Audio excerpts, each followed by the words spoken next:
Hello everybody and welcome to the Rishabh cricket centre. और चौथी test match की शुरुआत आज से होने जा रही है। मैनचेस्टर के ओल्ड ट्रैफर्ड मैदान पे चौथा टेस्ट मैच खेला जाना है इंग्लैंड और भारत के बीच। काफी सारे क्वेश्चंस हैं आपके मन में, मेरे मन में, कि ये जो स्कोर लाइन है इस सीरीज की वो भारत के पक्ष में हो सकती थी। वो 3-0 हो सकती थी, वो 2-1 की बढ़त के साथ भारत अभी मैनचेस्टर में हो सकती थी। लेकिन उल्टा पुल्टा है। यहाँ पे भारत 1-2 से पीछे है, इंग्लैंड के पास बढ़त है 2-1 की। तो काफी सारे क्वेश्चंस हैं कि प्लेइंग 11 भारत की कैसी हो सकती है इस चौथी टेस्ट मैच के लिए, क्योंकि इंजरीज का भी कंसर्न है।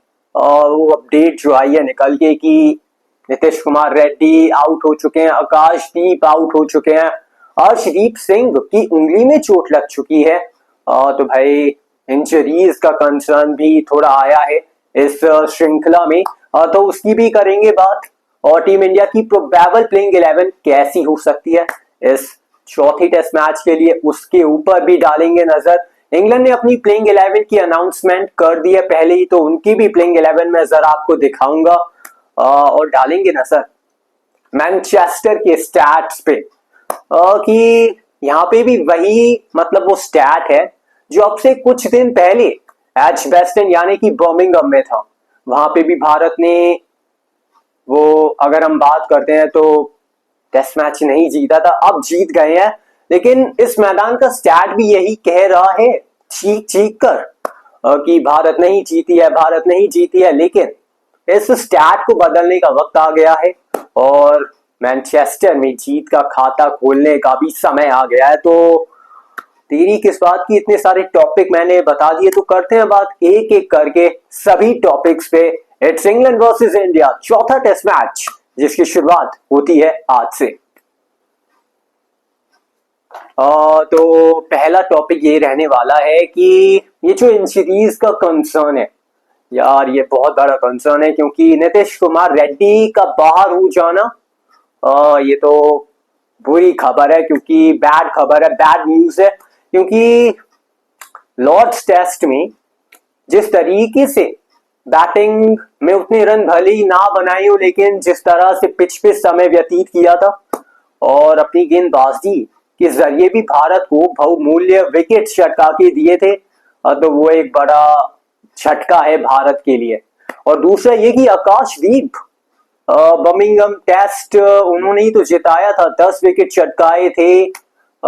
लेकिन तीसरी टेस्ट मैच में थोड़े से फीके नजर आए थे, लेकिन चौथे टेस्ट मैच में बाहर हो गए हैं, चोटिल हो गए हैं। और अर्शदीप सिंह जिनका टेस्ट पदार्पण होने जा रहा था इस चौथी टेस्ट मैच में, उनको उंगली में चोट लग जाती है नेट्स में जब वो गेंदबाजी कर रहे होते हैं, तो वो भी बाहर हो जाते हैं इस चौथी टेस्ट मैच से।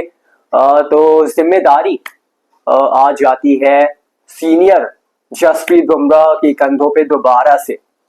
ऑलरेडी थी, लेकिन अब तो ऑलरेडी और ज्यादा आ गई है।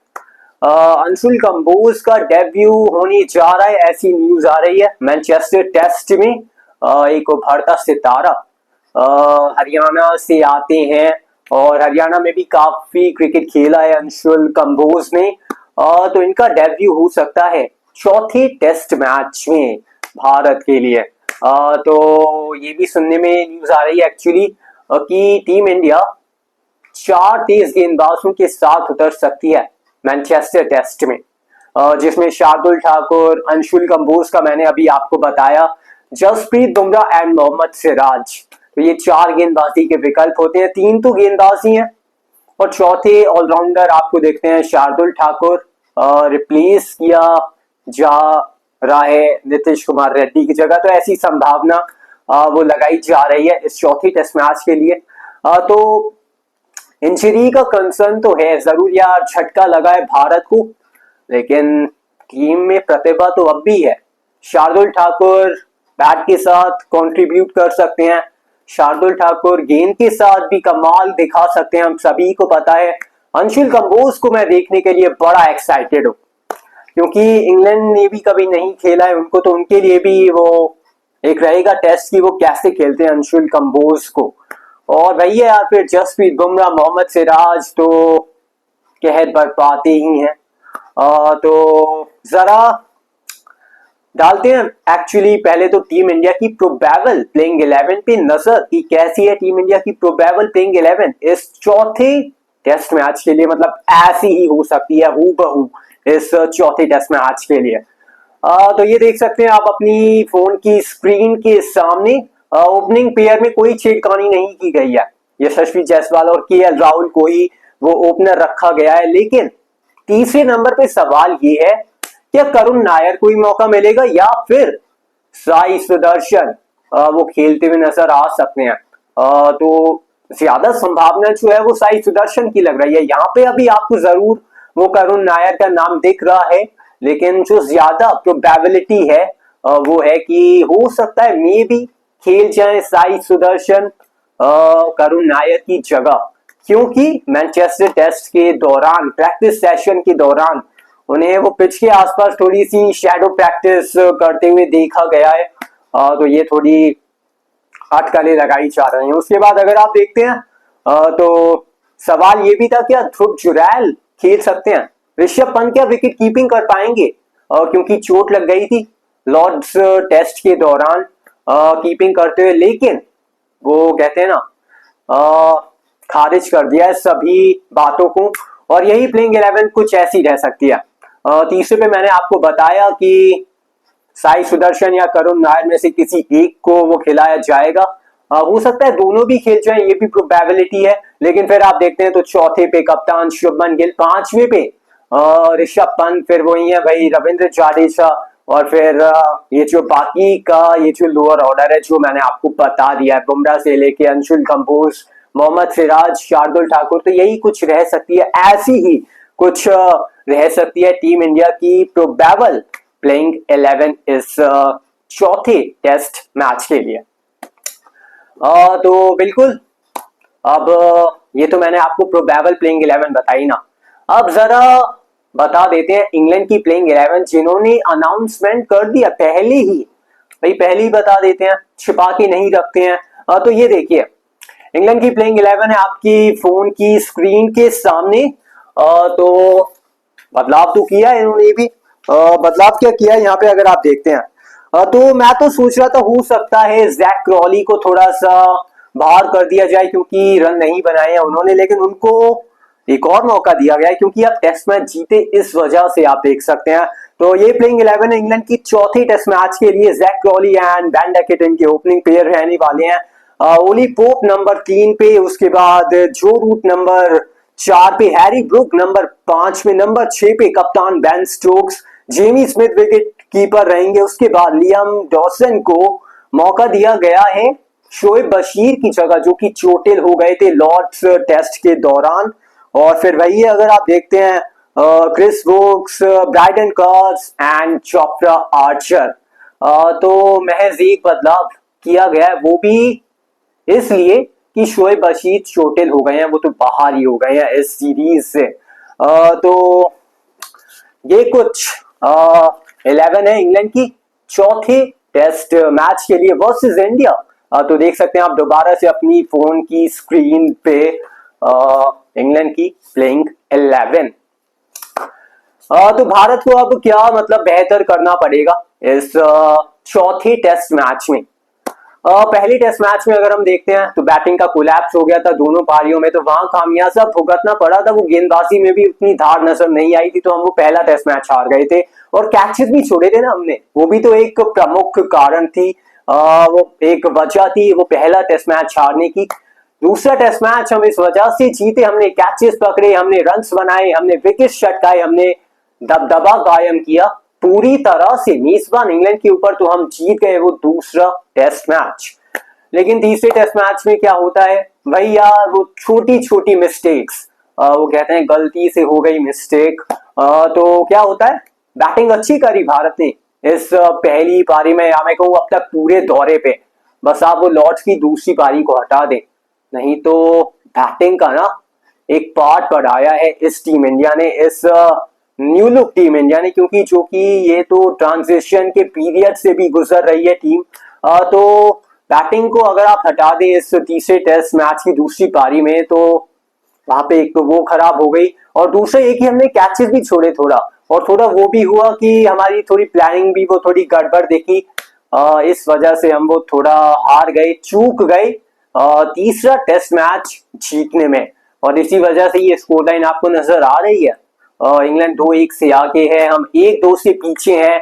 और अब जरा कर लेते हैं बात मैनचेस्टर के स्टैट की, क्योंकि इस मैदान का जो स्टैट है वो ये बता रहा है कि भारत कभी भी नहीं जीती है यहाँ पे test match in Manchester in Old Trafford.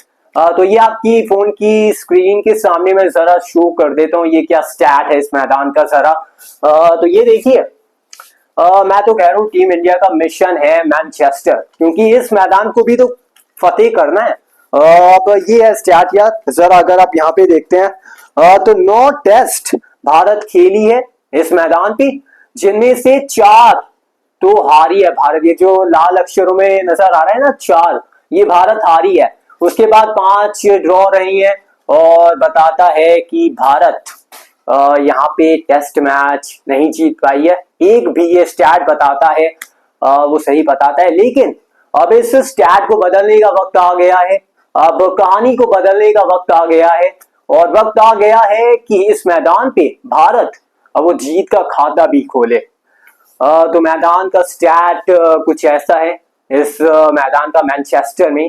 तो खाता खुल सकती है, हम उम्मीद कर सकते हैं, हम उपेक्षा कर सकते हैं, क्योंकि ये टीम इंडिया कुछ भी कर सकती है। अनप्रेडिक्टेबल तो नहीं है, लेकिन प्रतिभा तो है, लेकिन थोड़ा किस्मत का भी तो साथ नहीं रहा है ना। मैंने पहले भी बात करी, सीरीज की स्कोर लाइन से जज ना करें इस टीम इंडिया को। थोड़ी सी गलती हुई है, लेकिन कोई नहीं यार, होता है वो एक आध सीरीज में, और ये तो पहली सीरीज है ना वर्ल्ड टेस्ट चैंपियनशिप के इस साइकिल की भारत के लिए।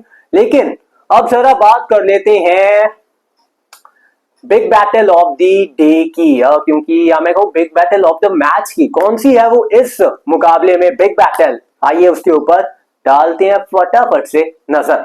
Big battle of the match ये वाली होने वाली है, big battle of the day भी हो सकती है अगर इंग्लैंड की पहली बैटिंग आ जाए इस पहले दिन, लेकिन संभावना थोड़ी सी कम है, क्योंकि बारिश के आसार वो दिख रहे हैं मैनचेस्टर में।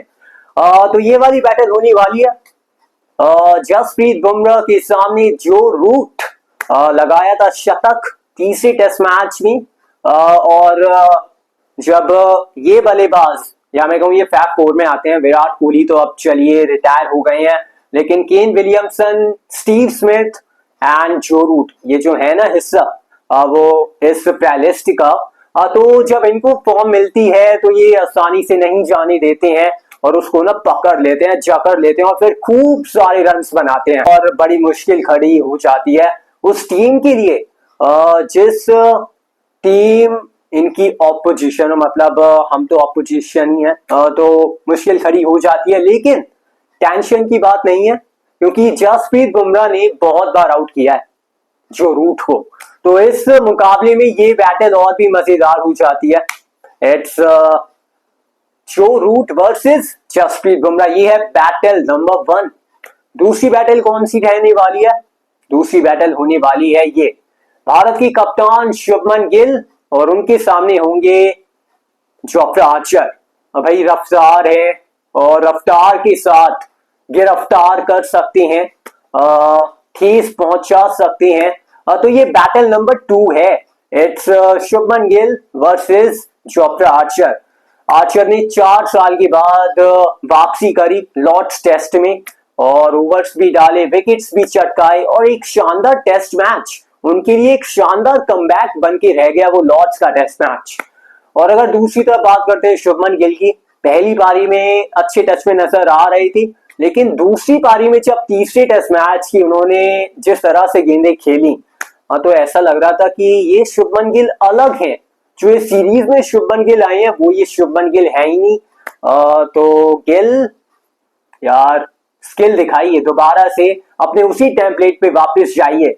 वो थोड़ी ये बात चल रही है कि लड़ाई के चक्कर में भी वो थोड़ा कंसंट्रेशन लैप हुआ। देखिए, मैं अगर अपनी राय रखूं इस बात के ऊपर, जो एक वो टकरार हुई थी, बहस हुई थी चौथे दिन की शाम के वक्त तीसरे टेस्ट मैच में शुभमन गिल और जैक क्रॉली के बीच, मैं तो भाई पूरी तरह से साथ हूं शुभमन गिल के। भाई बहुत ही सही काम किया उन्होंने। अब कुछ लोग कह रहे हैं कि क्यों करा, विराट कोहली की नकल क्यों कर रहे हैं? भाई नकल नहीं कर रहे हैं, जो कप्तान को करना चाहिए उन्होंने वही किया है। क्योंकि इससे तो टेस्ट मैच में और रोमांच भी आ जाता है। अब गलत क्या किया था वैसे शुभमन ने? अरे भाई वो टाइम वेस्ट कर रहे थे। वो देखिए, जहां 2 ओवर होने जाने चाहिए थे वहां उन्होंने 1 ही ओवर होने दिया। तो अगर उनकी जगह कोई भी कप्तान होता तो भाई वो तो वही कहता कि भाई क्या कर रहे हो, खेलो, डर रहे हो क्या? तो वो बहस तो यार चलो चलती रहती है, उससे टेस्ट मैच में भी रोमांच आता है। मैं तो उसमें गिल के साथ हूं यार। तो रन तो भाई बनाने पड़ेंगे दोबारा से, कप्तान साहब के ऊपर दोबारा से वो जिम्मेदारी रहने वाली है इस चौथे टेस्ट मैच में भी। तो अब जरा बात कर लेते हैं जसप्रीत बुमराह की, क्योंकि पहला टेस्ट मैच खेले थे, दूसरा टेस्ट मैच नहीं खेले थे, रेस्ट दिया गया था, तीसरा टेस्ट मैच खेले, अब चौथा टेस्ट मैच भी खेल रहे हैं। तो उनके ऊपर प्रतिक्रिया जरा सुन लेते हैं मिस्टर इरफान पठान की हमारे एक्सपर्ट्स कॉर्नर में, क्योंकि मिस्टर पठान बता रहे हैं जसप्रीत बुमराह के ऊपर बड़ी बारीकी से, बड़ी अच्छी तरह से एक्सप्लेनेशन कर रहे हैं बुमराह के ऊपर कि उन्हें खेलना चाहिए, नहीं खेलना चाहिए। वैसे तो खेल रहे हैं, और सुना देते हैं आपको इरफान पठान की एक्सपर्ट्स कॉर्नर में परफेक्ट एक्सप्लेनेशन जसप्रीत बुमराह के ऊपर उन्होंने क्या कहा है, आइए सुनते हैं। ये है ऋषभ क्रिकेट सेंटर और आप देख रहे हैं एक्सपर्ट्स कॉर्नर। तो देखिए, एक और इम्पोर्टेंट फैक्टर है, वो है बुमराह फैक्टर। देखिए, बहुत ज्यादा बात होती है उनकी गेंदबाजी के बारे में, वर्कलोड के बारे में, 3 टेस्ट मैचेस के बारे में। मेरे हिसाब से तो उनको खेलना चाहिए। 9 दिन का गैप बहुत बड़ा होता है, 2 टेस्ट मैचेस के बीच में आपको रिकवरी मिलती है। एक बात मैं जरूर बताना चाहूंगा, I absolutely adore Jasprit Bumrah. I absolutely love the way his skill is, it's outstanding skills, there is no doubt about it, and I was the first one to actually announce जब मैं कमेंट्री की थी वाइट बॉल क्रिकेट में कि हमें इससे बेहतर cricketer तो नहीं मिला। लेकिन मेरा ये मानना है, जब आप क्रिकेट खेलते हो ना भारत के लिए, यू गिव इट ऑल। आप 5 ओवर के स्पेल की जब बात करते हो कि यार रूट आ गया है, आपने 5 ओवर डाला, आप 6ठी ओवर नहीं डाल रहे, यार ये चीज़ें you got to give it all. Either you give everything or you rest properly. जब देश की बात है, जब टीम की बात है, और इट्स नॉट इवन, चलो मुल्क की बात भी नहीं, टीम की बात है ना, मुल्क की बात तो हमेशा रहेगी। लेकिन जब आप टीम में खेलते हो ना, तो you are playing for your teammates. आप उनको पूरी जान देना चाहते हैं। आप कोई भी नहीं चाहेगा जो राइट में है, लेफ्ट में है, 11 लड़के जो बाहर बैठे हैं, आप उनके लिए भी खेलते हो ना। सबसे पहले आपकी सबसे बड़ी जिम्मेदारी अपनी टीम के लिए खेलने के लिए। तो जब मैंने वो बात की कमेंट्री में, I will always stand by it. Team always comes first, and when you play, you got to give it everything, and not questioning कि भाई उसने effort नहीं डाला। भाई डाला है उसने, ओवर्स तो डाली है, there is no doubt about it. But जहाँ पे एक्स्ट्रा पुश करना है ना आपको टीम के लिए, आपको करना ही करना है। फिर वर्कलोड को आपको साइड पे रख देना है, ये मेरा मानना है। तो बुमराह जब खेले भाई पूरी जान के साथ खेले और एफर्ट लगाए, क्योंकि हम देखना चाहते बुमराह दुनिया के नंबर 1 वो फेरिस में रहे लॉन्ग टर्म। वो तभी होगा जब आप रेगुलर अपनी टीम को मैच जिताओगे। वो तभी होगा जब आप पूरी तरह से 5 ओवर की जगह पे 6ठे ओवर का स्पेल भी डालोगे, जब टीम को जरूरत है, चाहे वो 5वां दिन क्यों ना हो। बेन स्टोक्स ने करके दिखाया था ना, जोफ्रा आर्चर 4 साल के बाद आके करके दिखाया। सो ऐसा लग रहा है मैं चीज को रिपीट कर रहा हूँ, लेकिन my only intention is to make sure the Indian team wins, and when you play for India and when you play for your team, you give it all. कुछ बाकी नहीं रहना चाहिए। आई एम श्योर जिस तरह से bowling batting की है बेन स्टोक्स ने, 2 दिन बिस्तर से उठा नहीं होगा बंदा, वो इतनी जान लगाई थी और मैच जीत भी गए। खैर, ये मेरी सोच है। ये है ऋषभ क्रिकेट सेंटर और आप देख रहे हैं एक्सपर्ट्स कॉर्नर।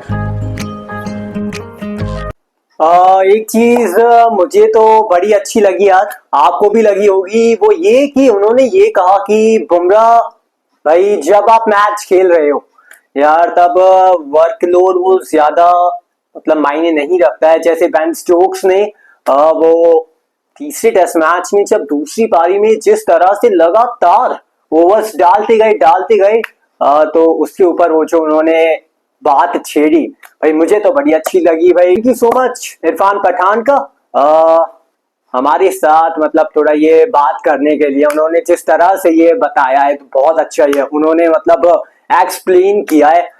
तो मजा आने वाला है इस चौथी टेस्ट मैच में। बारिश जरूर हो रही है, अगर आप देखते हैं विजुअल तो यहाँ पे कवर्स भी लगातार वो मैदान पे हैं, लेकिन बारिश की संभावना जरूर है। लेकिन हम तो यही चाहेंगे कि बारिश ना आए यार, क्योंकि बारिश ना वो भारत का काम बिगाड़ सकती है। तो उम्मीद करो, थोड़ी सी दुआ करो कि ये जो बारिश की फोरकास्ट अभी तक दूर थी, इन 3 टेस्ट मैचेस में उतनी नहीं हुई जितनी जनरली होती है इंग्लैंड में बारिश। लेकिन इस चौथे टेस्ट मैच में कुछ वैसा समीकरण बन रहा है, तो मजा आने वाला है इस चौथी टेस्ट मैच में। और आज के लिए और अभी के लिए मेरे पास आपके लिए केवल इतना ही है। अब आपसे मेरी अगली मुलाकात होने वाली है कल, तब तक के लिए goodbye and take care. और फटाफट से भाई वीडियो को लाइक कर देना, चैनल को सब्सक्राइब कर देना और चैनल को शेयर कर देना। ये 3 काम आप अगर आप करते हो तो भाई आप ही का चैनल है, करो अपने लिए करो। और मैं तो लगातार आपको न्यूज, लगातार आपको अपडेट अब वो दे ही रहा हूँ। तो करो ये 3 काम, लाइक करो वीडियो को, चैनल को सब्सक्राइब करो, हमारे इस चैनल को शेयर करो, क्योंकि फैमिली को बड़ा बनाना है ना। तो भाई ये काम आपको करना है। तो मुलाकात होती है अब आपसे मेरी कल, तब तक के लिए goodbye and take care.